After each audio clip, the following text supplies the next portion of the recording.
Well, we have a little bit of a special event here on CBN. Way back in the 1970s, in a different time and space, one of the main mediums of entertainment was radio, and Marvel made their attempts to break into that. This series will be a presentation of the 1975 Fantastic Four series. Now, not only did the series feature Stan Lee doing the narration, it also featured a pre-Saturday Night Live Bill Murray playing the part of Johnny Storm. Now, the rest of the team was filled out with Cynthia Adler as the Invisible Girl, Bob Maxwell as Mr. Fantastic, and Jim Pappas as the Thing. Each episode is almost word for word taken directly from classic Fantastic Four comics. And if you want to get the rest of this 13-part series, make sure you press that subscribe button and ring the bell. And leave us a little comment and tell us what you think of this classic radio. Attention, all true believers. Marvel Comics is on the air. From the annals of the world's greatest comic magazine come the adventures of the Fantastic Four. This week, our fearless foursome will travel back in time and find themselves at the mercy of Rama Tut, the Pharaoh from the future. Sound mysterious? Well, Stan will be by to unravel this marvelous tale in just half a moment. Weaponless and defenseless, the Fantastic Four are trapped in the long-dead, mysterious past, with only their own unique powers to help them face the most totally unexpected menace of their career.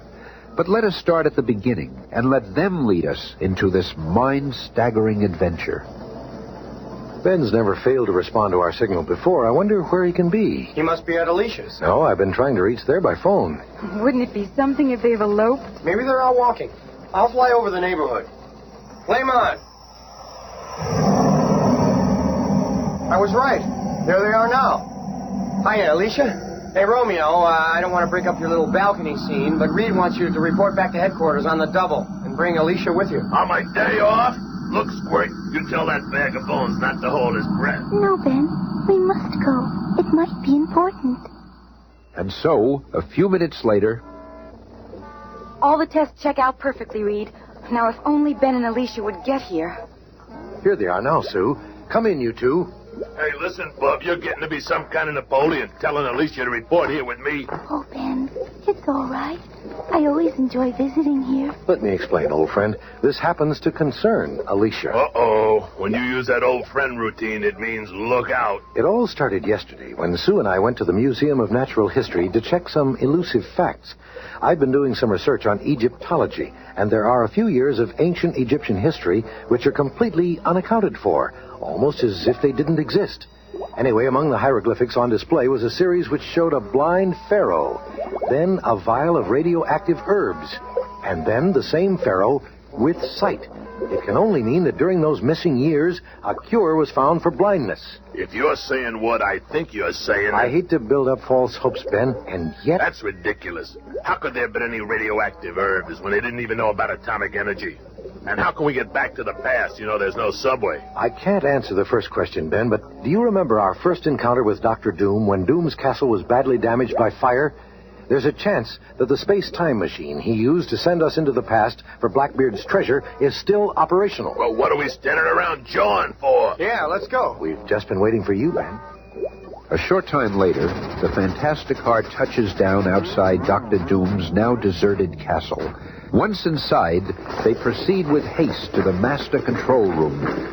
Hey, there's that plate we stood on when we took our little trip. Looks good as new. Lucky for us that Dr. Doom made so many things fireproof. The control panel seems to be intact, too. Alicia, you'll have to stay here to get us there and back. Think you can handle it? I'll try to learn it by touch. But if there's any danger to any of you, I just couldn't bear it if any... Forget it, kid. Okay, Alicia. I'll show you the procedure. And then, after hours of practice... Everybody ready? I'm set. Now remember, Alicia, work those buttons just as we showed you. If all goes well, we'll return in 24 hours. Farewell, you brave, unselfish adventurers. Good luck. As Alicia works the time machine, the Fantastic Four disappear from sight on their way to a multitude of unsuspected adventures. Seconds later, or is it weeks? There's no way to know with the mystery of time travel, but seemingly within the wink of an eye, the colorful quartet find themselves in the land of the ancient pharaohs. We did it! We're here. Now all we gotta do is find that radioactive herb and bring it back with us. I only wish it were that easy, Ben. I have an uneasy feeling about those years for which history has no record. Look! On that sand dune ahead. Warriors. With spears. Bob, you think they can scare off the Fantastic Four with a few oversized toothpicks? Use your head, gruesome. They never heard of us. What are we going to do? I'll take some of the fight out of those gents. Flame on! There's only one thing a bunch of spears can do in a flaming screen, and that's melt. Finding themselves spearless, the onrushing horde tries a mass attack, but on the wrong target. Going somewhere, playmates? Well, this ought to slow you. While Ben ties up the dazed warriors in bonds made of their own armor, another danger enters from the other side. Here come more of them. I'll take care of these newcomers in my own way. Can't get very far when someone's holding onto your chariot. The battle is raging on all fronts, and the Fantastic Four are taking it all, but their victory is short-lived. For the next second, Flaming fireballs. Some sort of air vacuum is killing my flame. You want to fight, huh? Okay, let's chew on this for a while. I'm losing my strength. and as Ben collapses under the weight of the tree, Reed looks over from his own battles and... Something's happened to the torch and Ben. They both lost their powers. Now it's happening to me, too. I'm losing my resilience. I can't stretch anymore. And as he falls to the ground, he senses the presence of the invisible girl. Sue, stay invisible. Something terribly wrong here. Oh, Reed! It is though you've all been beaten by some unseen force. Oh, now it's happening to me. I can feel it. I can't help myself. Oh, I feel so weak. We can't defend ourselves. It's impossible. But the famous foursome have still more staggering adventures in store. For when they regain consciousness, they find themselves in an ancient throne room.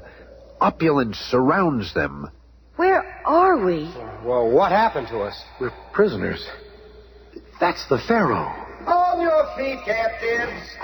You are in the presence of Rama Tut, King of Kings, Master of Men, Lord of the Seven Sons, and now, Captor of the Fantastic Four.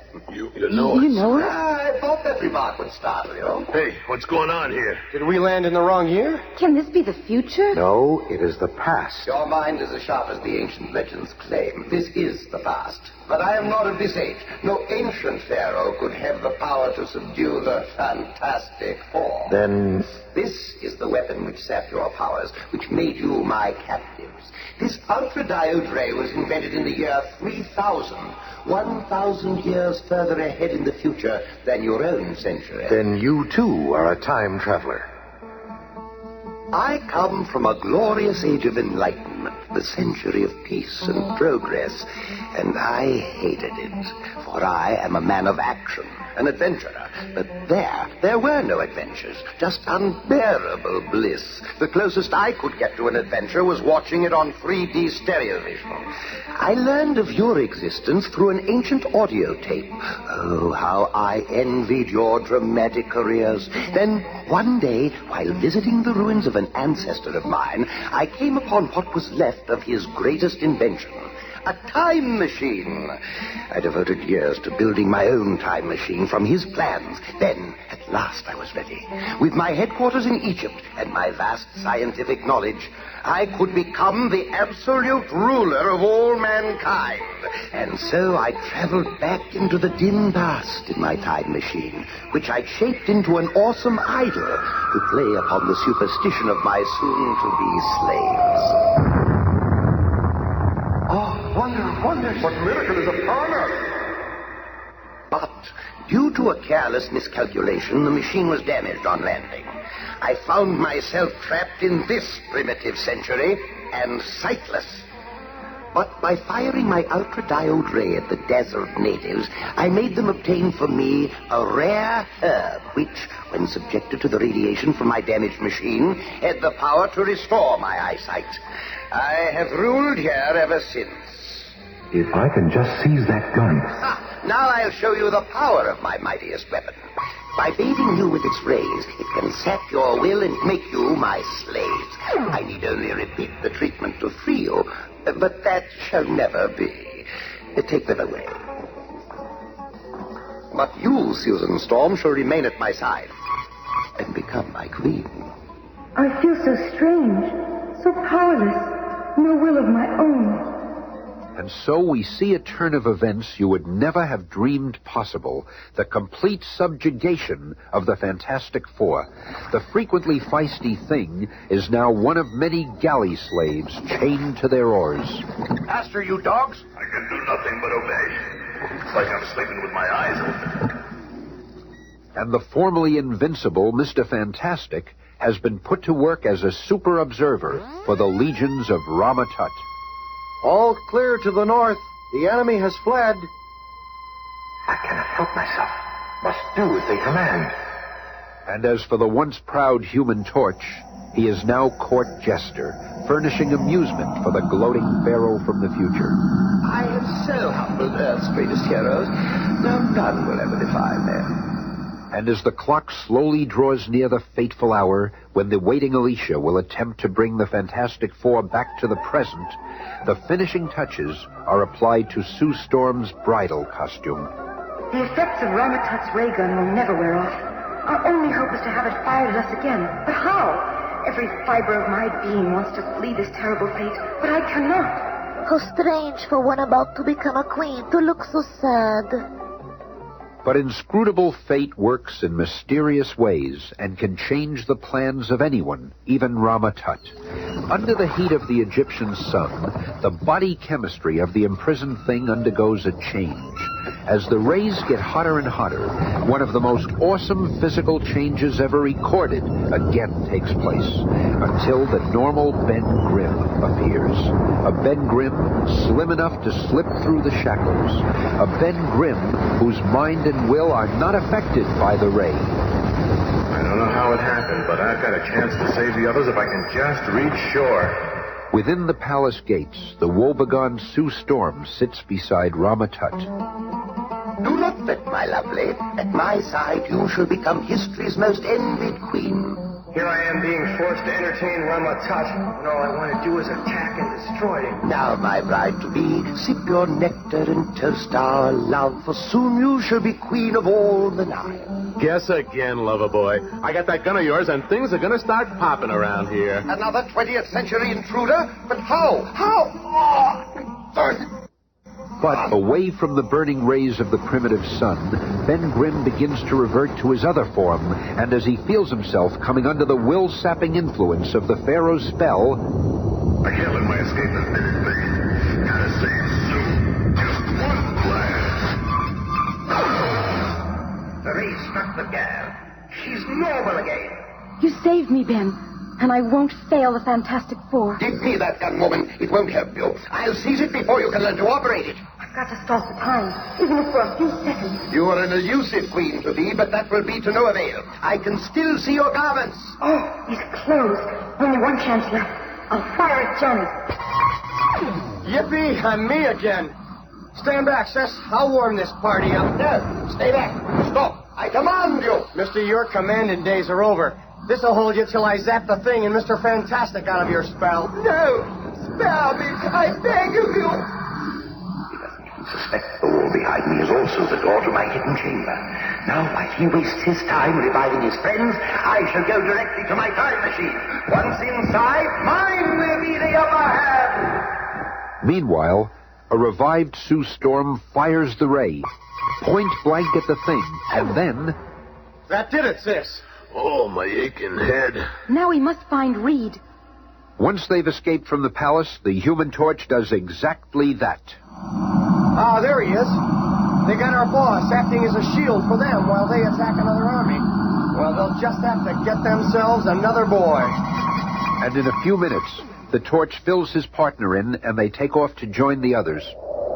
Oh, Reed, you're yourself again. Now that we're our normal selves again, we've got to find Rama Tut. Just what I'm aiming to do, String Bean. I saw him go through that trap door. It must lead to the Sphinx. And the four take off after Rama Tut through the underground tunnel. Faster. Easy, Ben. We're almost there. That opening ahead should take us to him. Hold it. It may be booby-trapped. Bah. There's only one way to find out. I'll toss Rama Tut's gun through the opening and... Holy hell, look at that. It's been atomized. It was booby-trapped. Well, there's more than one way to get where we're going. Flame on! Careful, Johnny. No telling what you'll find. Hey, there's some kind of screen in here, and it's starting to glow. The others join Johnny in front of the screen, which suddenly comes to life with the enraged image of Rama Tut. You are more powerful than I suspected, but you won't frustrate my plan any longer. Back! He's unleashed a torrent of water on us. Quick, Johnny. Hurl a stream of your most intense flame directly at the open main. Gotcha, Reed. Flame on! I'll have it vaporized in no time. Seconds later, the torrent of water stops. You did it, Johnny. Sure, what'd you expect? You know something? I'm beginning to think that nutty Pharaoh doesn't like us. There's no telling what he'll try next. We've got to find him and defeat him somehow. Don't worry, Stretcho. One little off-tap will be all it takes. Let's go. Some minutes later, despite their different routes and their individual ways of searching, the fearless foursome converge on the same spot. A large circular room with a spherical structure in the center. We've searched everywhere else. Rama Tut must be in there. You are right, Richard. But you are too late. Within seconds, I shall be gone to another age, another dimension, where my satellite globe takes me. Quick, get back. This structure is really a missile, and it's about to blast off. I shall leave my Sphinx behind to mystify mankind for generations to come. And once I've gone, the memory of my reign shall fade into oblivion. So that's why there are no records of Rama Tut's strange reign. That Sphinx was just an ornamental shell. That missile was the real time machine. Well, he's gone now. We'll never see him again. I wouldn't count on that, Johnny. Remember when he mentioned that an ancestor of his had invented the first time machine? It could have been Dr. Doom. Maybe he was Dr. Doom. Maybe he's found a way to live for centuries. It might have been the Dr. Doom of the future. Look, I found the vial we came for. That means Alicia will see again. Do you hear me? Alicia's gonna see again. Oh, Susie, baby, I love you. Oh, well then stop crushing my ribs, you big ape. Listen, that rumbling from deep within the Sphinx. We've got to get out of here. Why, Reed? What does it mean? No time to explain. Ben, hang on to me. Johnny, grab Sue. Get out fast. And within seconds of their departure, An explosion inside the Sphinx. What happened, Reed? Even I can figure that out. It was the Pharaoh's last booby trap. He blew up every trace of his very existence. Hey, look. It's the retriever from the time machine. We got here in the nick of time. Quick, get under that screen. It worked. We're back again. Alicia, baby, wait till I tell you what we brought back with us. Oh, no. No. Don't say it, Ben. Don't say it. The vial. It's gone. I was afraid of that. What do you mean? Afraid of what? We should have guessed. This time machine won't transport any radioactive properties forward or backward in time. The whole trip was a waste. No, nothing is ever a waste. Now that we know there is a substance that will restore sight, I'll start trying to duplicate it in my lab. Oh, Ben, your love and the safety of all of you means more to me than regaining my sight. But I had it right in my hand and I lost it. Oh, Ben. Reed will be able to recreate the formula. Just wait and see. Everything's going to be all right, Ben. But you all risked your lives with me to help Alicia, and I'll never forget that. Be with us again on Monday at this time when the Fantastic Four will depart for the moon and encounter the mysterious Watcher.